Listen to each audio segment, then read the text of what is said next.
Bom, meu nome é Patrícia de Freitas Pinheiro, eu sou baiana, nasci em Salvador, na Bahia.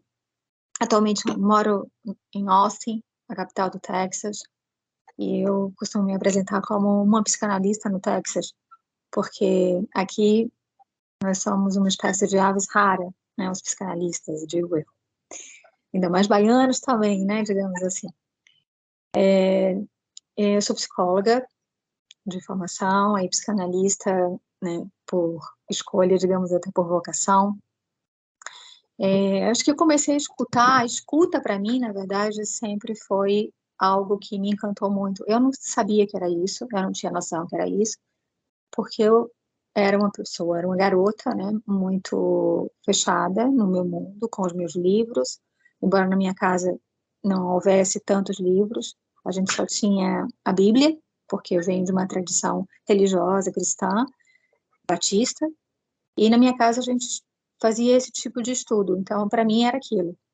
E eu acabava sempre muito voltada para esse tipo de mundo, né? Então a minha imersão era naquilo ali. E eu acho que era uma escuta, escuta de outros tempos, escuta de uma escuta muito simbólica, porque essa leitura é uma leitura muito simbólica, a leitura das Sagradas Escrituras, né? Tem um simbolismo muito rico. E aquilo tudo me fascinava muito, né? Com o passar dos anos, obviamente, e depois com as minhas escolhas profissionais, essa escuta, ela se tornou uma escuta diferenciada, no sentido de que, além de simbólica, muito simbólica, ela estava muito voltada para os sintomas das pessoas. E mais do que isso, para as angústias, para a alma das pessoas, para aquilo que as pessoas vivem cotidianamente e que estão sempre em tudo que elas fazem, mas que não necessariamente é escutado por outra pessoa e é devolvido para ela como algo a ser trabalhado. Então, quando eu descobri a psicologia e depois quando eu descobri a psicanálise, eu passei a escutar as pessoas, eu comecei então a unir esse simbolismo, essa forma de ver o mundo, sempre, digamos assim, por trás dos ditos, né? Mas com uma forma muito interessante de mostrar o que está adiante, ou mesmo no dito, né? Naquilo que as pessoas falam, naquilo que elas vivem, naquilo que elas sentem, naquilo que elas sonham, naquilo que elas desejam, enfim. Essa forma, então, para mim, de me colocar diante do outro como alguém que as escuta, nesse simbolismo, para além do dito, ou aquém do dito, foi me aproximando muito, muito do ser humano de uma forma muito mais plural do que eu tinha imaginado. Então, eu fui me fascinando cada vez mais por estar com aquele que escuta, por estar por aquele que para para ouvir o que alguém sente, o que alguém, como alguém sofre. Que não é só o que, né? É como é dito, como se vive. Então, essa escuta é também sobre isso, né? É uma escuta simbólica, ou seja, uma escuta que vai escutar o que a pessoa diz, aquilo de simbólico que aquela escuta tem, e como aquilo é falado, para que aquilo é falado.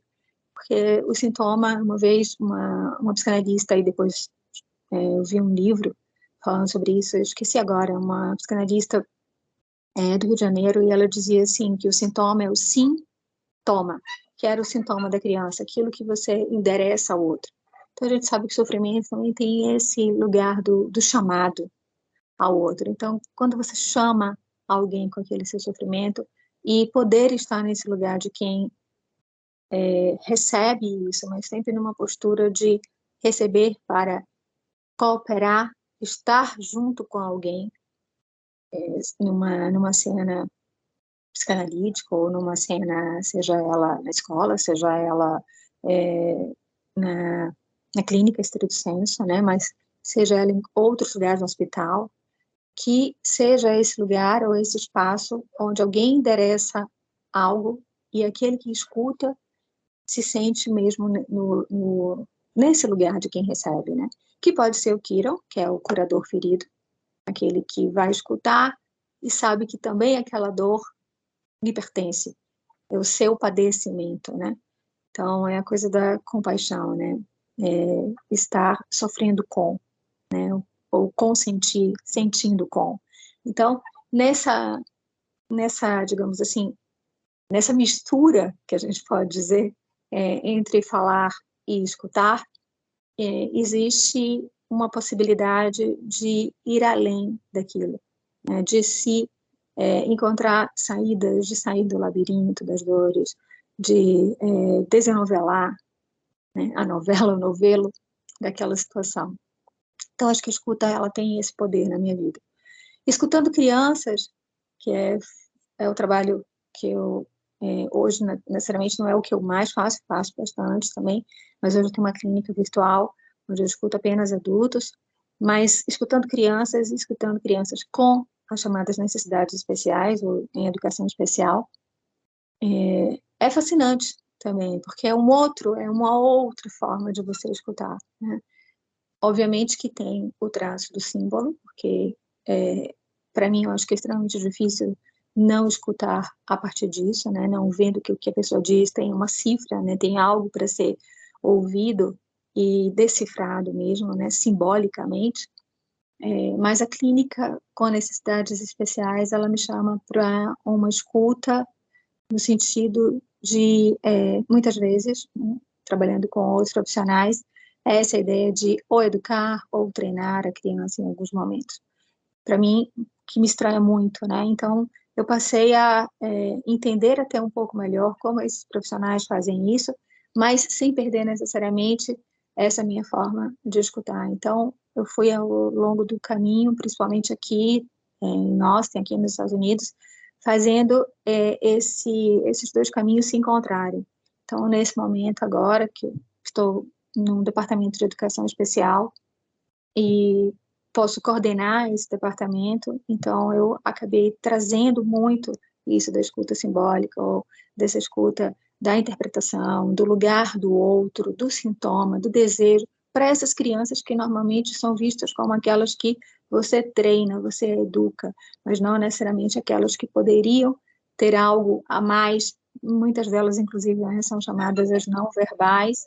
O que é que essas crianças podem dizer? Na verdade, não necessariamente o dito está na palavra, né? Comunicação vai além disso, ela está no campo, ela está nas interações que você nem imagina, ou em algo que a criança fala com um acesso, né, o que se chama de birra, né, ou tantrum, que vem toda aquela raiva dentro de si, que não sabe necessariamente porque às vezes se depara com uma situação estressante, com ruído, com com o fato de não ser satisfeita naquele momento e irrompe, então, toda aquela raiva, toda aquela ansiedade, né?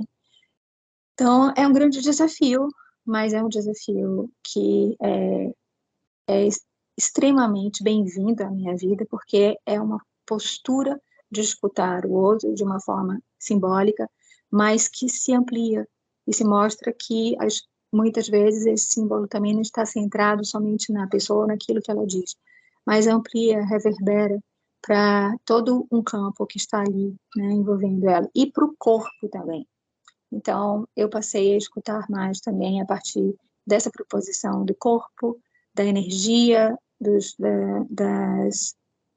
pontos energéticos que temos, e aí eu ganhei uma abertura muito grande, né? Eu fiquei muito curiosa para saber como que eu poderia fazer isso. Então, hoje, a minha escuta, ela é muito mais integral, né? Integrada, no sentido de que não necessariamente é apenas em cima do dito da palavra expressa no sentido da linguagem em si, mas ela ampliou-se para uma propositura de ver como isso se situa energeticamente no corpo, como isso se situa no campo, no sentido e eu falo não só no campo da linguagem, né, no sentido como a psicanálise lacaniana nos traz, né, assim, a linguagem como um campo, mas como situada também nessa posição energética, né? Então, é o que eu vejo muito nessa clínica, que não é necessariamente uma clínica estrito sensu, que é esse departamento de educação especial, em que eu posso ver ali uma quantidade enorme de crianças que apresentam vários tipos de diagnósticos e vários tipos de formas de se expressar dentro do próprio espectro autista, e de poder ver outras crianças com ansiedade, com diagnósticos desse tipo, mas, ou seja, o que aquela pessoa, aquela criança quer comunicar quando ela me fala sobre a raiva dela, me fala sobre a tristeza dela, quando ela me fala sobre a vontade que ela tem muitas vezes de se matar, né, essa nomeação do suicídio já, né, na primeira infância, ou até mesmo chegando quase na adolescência, como é que a gente escuta isso nesses espaços e como é que a gente pode fazer algo com aquilo ali, né? Estar nesse lugar de quem escuta no sentido de poder fazer algo, porque eu acho que essa é a proposição, né? Em qualquer setting. O que faço eu com aquilo que escuto? E como faço eu com aquilo que escuto? Então, bom, a escuta, então, para mim, ela tem essa proposição simbólica, eu vou escutar a partir do símbolo, a psicanálise me ajuda muito, e sempre foi para mim uma ferramenta assim, de extremamente eficaz, né, no sentido de que a partir dali eu consegui acessar muita coisa e devolver aquilo para quem estava me trazendo aquela situação. E a escuta também é, para mim, essa coisa que está num campo energético, tá? Naquilo que eu posso sentir junto com o outro e que aquilo também que eu posso devolver para o outro, né, em termos energéticos. Então, hoje a minha escuta também ela está situada numa questão do que a gente chama do mindfulness, que é a meditação, a possibilidade que você tem de escutar o seu corpo, escutar a si, escutar no momento do silêncio. E então isso eu tenho também convidado muito algumas crianças com as quais eu trabalho a fazerem esse tipo de escuta de si mesmas. E isso também reverberou na minha clínica com adultos, né? Faço isso também atualmente, no sentido de chamá-las para olhar aquilo que está situado naquilo que acontece no corpo delas, naquilo que acontece, naquilo que elas emitem em termos de pensamento, naquilo que elas emitem em termos de intenções, né? E aquilo que elas podem conhecer. E isso vejo eu que amplia a consciência também, amplia muito a consciência. Então, a gente sabe que existe, obviamente, o inconsciente e que esse inconsciente, isso fala. Isso é que a partir do momento que ele fala e que existe alguém que escuta e que existe alguém que pode devolver, obviamente há uma ampliação da consciência. Bom, essa é, em linhas gerais, a minha experiência com, digamos assim, estritamente, se é que eu posso dizer que a escuta, existe uma escuta em estrito senso, porque ela é tão ampla, né? Mas é o que eu posso dizer nesse momento. Outra coisa, para finalizar, é realmente essa escuta que se faz virtualmente, né? E que a minha clínica hoje com adultos, ela é apenas virtual.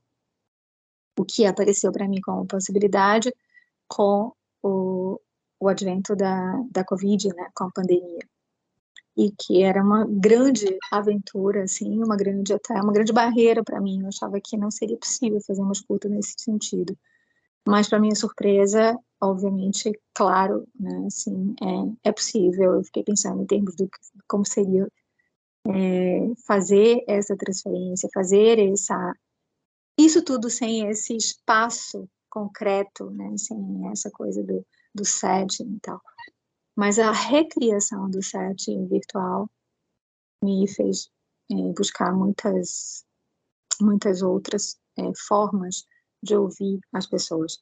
Uma delas, que eu acho que é extremamente importante, que é o fato de que, uma vez que a gente eu fazia muito com adultos, né, eu fazia no divã, e ter essa experiência do olho no olho, me fez também voltar para algumas outras teorias, me concentrar mais em algumas outras teorias, como a psicologia analítica, e eu passei a estudar mais, inclusive, Jung a partir disso, né? Foi o que realmente me fez voltar muito Reich da Jung, né? Jung falava muito da importância de se olhar, ele gostava muito de fazer, né, digamos assim, essa terapia direta, né, olhando para o paciente.